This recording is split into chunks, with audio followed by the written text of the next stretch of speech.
தற்பொழுது நான் இருக்கக்கூடிய நாடு ஒமான்.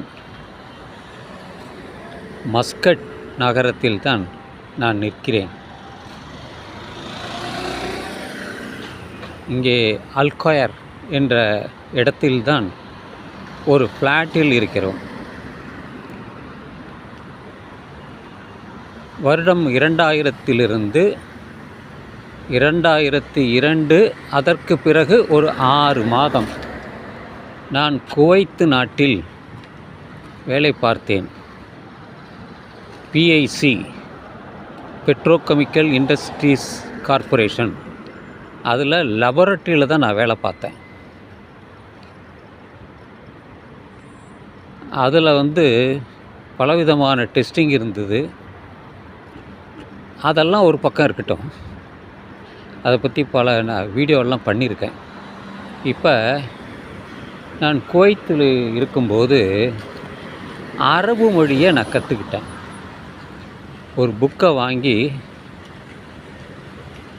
ஜோஸ்னு ஒருத்தர் இருந்தார், அவர் என் கூட லேபில் வேலை பார்த்தவர். பாலகிருஷ்ணன், அவங்க 2 பேரும் மலையாளி தான், கேரளா தான். ஆனால் ஜோஸ் எனக்கு அந்த புக்கை கொடுத்தாரு. நான் கொஞ்ச நாள் படிச்சுட்டு தரேன் அப்படின்னாரு. நட்ராஜ், நீ வச்சுக்கோ, அவர் தமிழும் கொஞ்சம் கலந்து பேசுவார், வச்சுக்கிட்டு அப்புறமா கொடுத்துருங்க அப்படின்னார்.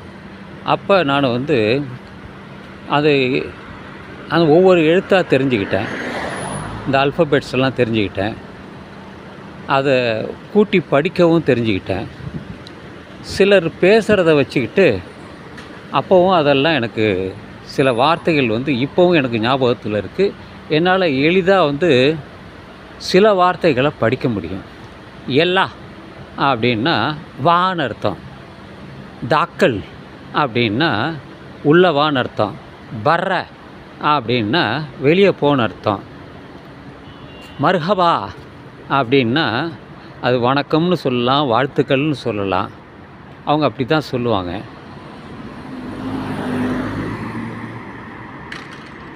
அதிகமான எழுத்துக்கள், இந்த வார்த்தைகள் எல்லாம் தெரிந்தாலும் சிலது தான் எனக்கு ஞாபகத்தில் இருக்குது, மற்றவை எனக்கு ஞாபகத்தில் இல்லை.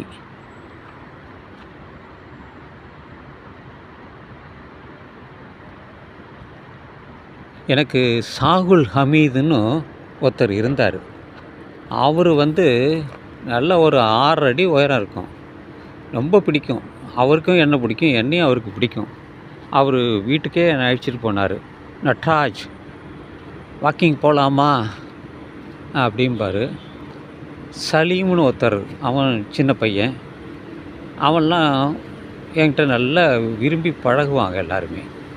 ஆனால் என்னால் எல்லா வார்த்தைகளுக்கும் எனக்கு ஞாபகம் இல்லை, சில வார்த்தைகள் தான் ஞாபகம் இருக்குது. நம்ம உள்ளே போகும்போது, வெளியே போனால் நம்ம செலவுன்னு சொல்கிறோம் இல்லையா, அவங்க தாக்கிள்,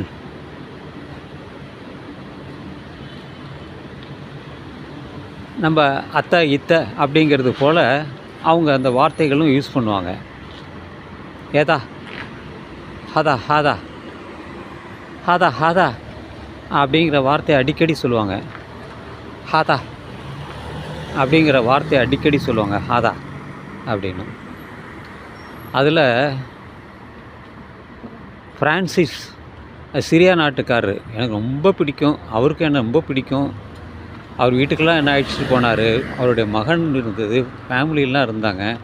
அதுக்கப்புறம் எனக்கு தொடர்பு இல்லாமல் போயிட்டுது, பலரோட தொடர்பு இல்லாமல் போயிட்டுது. ஆனால் வேலை பார்த்த பல நண்பர்களோட இன்னமும் தொடர்பில் வச்சுருக்கேன். சில வார்த்தைகள்லாம் மறந்து போயிடுச்சு, தொடர்புலே இல்லையே. பேசாத போது எப்போவுமே எல்லா மொழியுமே மறந்து போயிடும். அதில் என்னால் சில வார்த்தைகள் தான் ஞாபகம் இருக்குது. அதுபோல் சூக்குங்கிற சொல்லுவாங்க. சூக்குன்னாவே மார்க்கெட்டு தான். இப்போ இன்றைக்கி கூட ஒரு சூக்குக்கு போயிட்டு வந்தோம். அது கோல்டு சூக்கு அப்படின்னு அங்கே இருக்குது. நான் பஹ்ரைனில் உள்ளே போயிருக்கேன். அதுபோல் சில வார்த்தைகள் எனக்கு ஞாபகத்தில் இருக்குது, மற்றவை எனக்கு ஞாபகத்தில் இல்லை. எனவே என்னுடைய ஞானம் இந்த அரபு மொழியில் அவ்வளவு தான். இப்போ கூட சில எழுத்துக்கள் வந்து எனக்கு ஞாபகத்தில் படிக்க முடியுது. அந்த அல் அப்படிங்கிற வார்த்தையை தான் எல்லாமே தொடங்குவாங்க. அவங்க வந்து நம்மலாம் வந்து லெஃப்ட் டு ரைட்டு எழுதுவோம். அவங்க ரைட் டு லெஃப்ட்டு தான் எழுதுவாங்க. அதனால் பல விஷயங்கள் தெரியும். இருந்தாலும் எனக்கு ஞாபகத்தில் கொண்டு வர முடியல. சில இடத்துலலாம் என்னால் படிக்கவும் முடியுது. அப்படி தெரியுது பார்த்து. ஸோ அதனால் இது ஞாபகத்திலிருந்து எதெல்லாம் எனக்கு தெரிந்ததோ அதையெல்லாம் நான் சொல்லிவிட்டேன். என் நடைப்பயிற்சிக்காகவும் வந்தேன். அதோட முடிஞ்சு போச்சு. அப்படியே வீட்டுக்கு போக வேண்டியது தான், ரூமுக்கு.